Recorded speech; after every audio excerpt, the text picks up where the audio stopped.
Okay, DC here. Hi guys.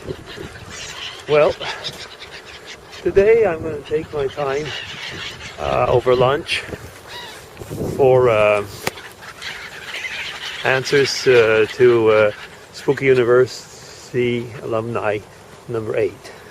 So the subject was given by James and Melissa on changes in the workplace, and I tacked on actually about work ethic. So actually one of the things probably that can be brought into this most interestingly actually is the fact is that if I'm actually doing this video over lunch for you guys, it's at the core actually of one of the main factors that has affected the workplace and maybe the work ethic over the last, I'd say, well, let's say 30 years, 25 to 30 years. Computers. Now, when I started in the company where I am, there was loads of secretaries, and it wasn't expected from me to write the reports. I mean, you would write them, and then you'd give them to a secretary, and the person would type them. Then, though, what happened is that actually we didn't get personal computers, but we had terminals. So then we were expected to type them ourselves. What was the consequence of that? Well, actually, a lot of the secretaries lost their jobs, or at least the workforce was reduced, and we ended up doing part of their work. So it was like added on to the workload that we already had. Okay, next thing. For example, I'm thinking of purchasing.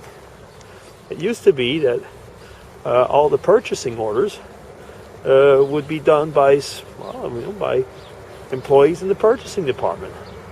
What happened? We went into a system where we could do our own purchasing from the computer. In reality, what it means is that there's less people actually doing the purchasing. And I can go on with loads of examples like that. E-banking. I mean, I pay my bills at the end of the month. Either it's by automatic orders or it's going to be by e-banking. So I rarely now go to the bank. And I remember when when I started on my job or whatever, you'd go to the bank, there was long queues. And there was loads of employees. Well, actually now there's still long queues, but there's only one employee there. I mean, you get the gist of what I'm talking about, actually.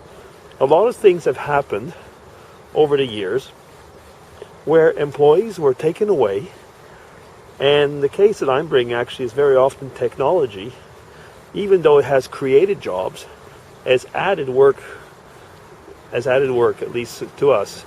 I mean, James was talking about it used to be you had so many people doing a job, and now you might have divided by 2 or 3 or whatever. And yeah, I mean, a large part of that is actually related, I think, to technological advances. Now, that doesn't mean at all that I would like to go back to the way it was before. I mean, I think the internet is really great. Computers are really great. But I mean, you can see that a lot of these positions have changed.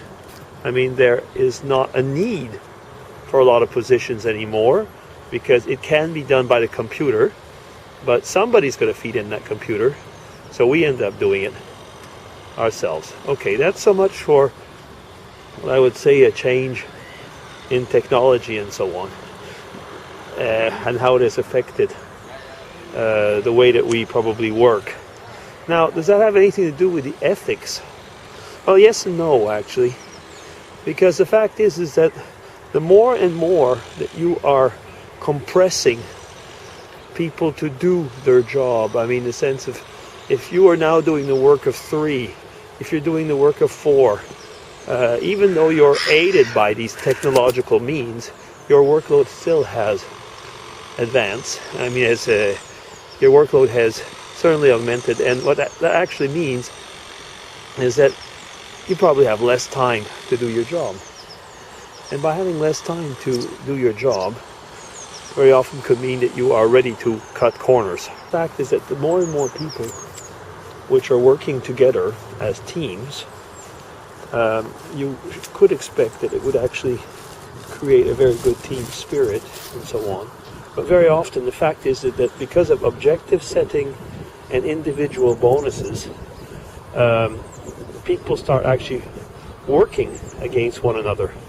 I've had situations where people would say, well, why should I actually cooperate? Why should I give away this knowledge if it's something that I know and others don't? It'll be a plus for myself. Now, of course, I mean, you can argue, and it has been argued, that this is counterproductive to teamwork, and it is. There's no doubt about it. But what it means actually is a lot of times the work ethic is going away. I mean, there's more and more people who are thinking, well, you know, if I let somebody else, get the credit for it, what'll happen to my bonus? I've realized over time, actually, in this respect, is that it's difficult to be an empathic team worker, because actually you get abused. It's as simple as that. You get abused because people know that, well, you'll probably do it, and actually you can load off the the job that nobody else wants to do. I was going to say another word, but I won't, because I'm online. But you can get rid of all those jobs that somebody else doesn't want to do on this guy. And basically that means very often is that the team head is the person who ends up getting all the credit. How often have you heard so-and-so and his or her team have done a great job? Well, the team, I mean, is often a lot of other people, but one person probably gets more recognition. What would be the right thing to do? Well, I mean, some do the right thing, of course. Not everybody's rotten. But the right thing, of course, would be to give the real credit to everybody. Anyway, so that's one thing, actually, that's very often gone down the drain, is the ethics in the job market. And I'm afraid, actually, due to all these added pressures, and instead of becoming, I would say, corporate in the sense of a real team, we are becoming corporate individuals. And I stress on the word individuals. I mean, yes, everybody is working for his own self. While I'm talking and thinking about this, I mean, has it really, really, really changed?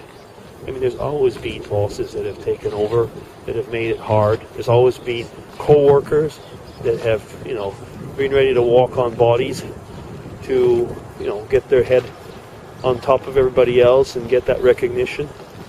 So maybe certain things haven't changed, but I think the fact is that the way that the work is going, the job market is going, there just seems to be less and less money to go around. And by compressing head counts and so on, now I get back to James again. What he said is that by having so many people being overworked because they're doing the work that used to be done by so many more people, actually creates a stress that we probably didn't know before. Yeah. It's one of those barges, actually. It's a cereal barge or something like that, I think, this one. Transporting from one port to another. It's empty now. Yeah, okay. So getting back to our subject, I know that it's I'm going here and there in this discussion, but in a few words, ethics, I think they've gone down because of the stress of life. right now. And the fact is that there's no doubt that we are more, I would say, we are obliged to do the work of more people with less hands. And a large part of that, I think, is due to technology. Okay, let me go and try and grab. That must be our swan from earlier. Yeah. There's quite a few of those here. Okay, guys. Well, I guess that's enough for me now. I'm going to have to sign off. I'm already over. So DC signing off, and take care.